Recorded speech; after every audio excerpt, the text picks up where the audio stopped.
Soyez les bienvenus dans cette nouvelle édition du passé. Nos différents sauts dans le temps vont nous amener à explorer des événements qui ont eu lieu un 20 mai.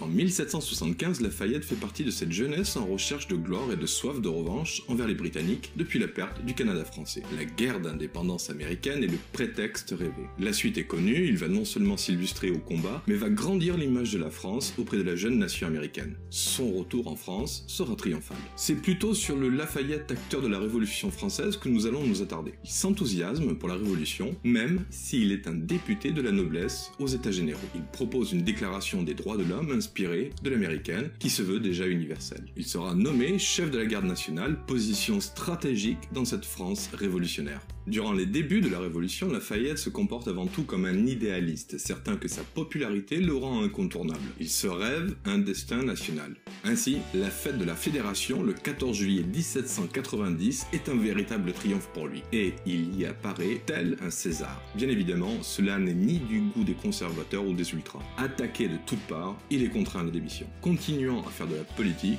il s'en faut de peu qu'il soit guillotiné, et il doit fuir la France. Les Prussiens l'arrêtent et le somment de collaborer contre les Français.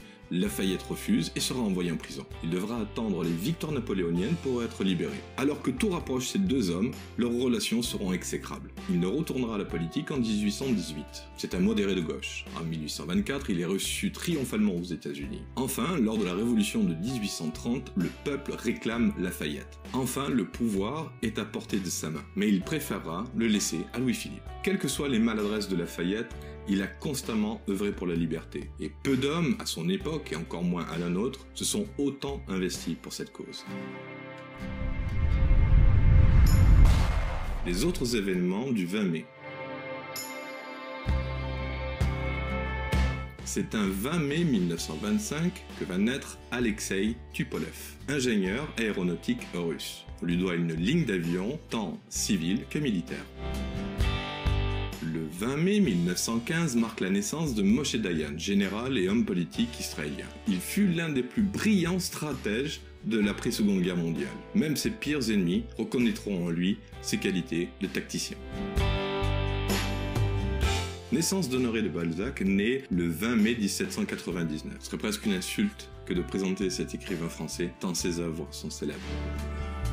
Et enfin, en 1506, un 20 mai, Christophe Colomb, navigateur d'origine italienne au service des rois d'Espagne, meurt. Cet homme, à la recherche de l'Inde, découvrit un nouveau monde, les Amériques.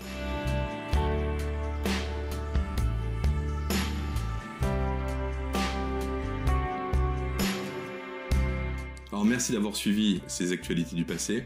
Merci du fond du cœur pour tous vos partages, pour tous vos commentaires. Vraiment, j'ai un plaisir énorme chaque fois à lire vos commentaires.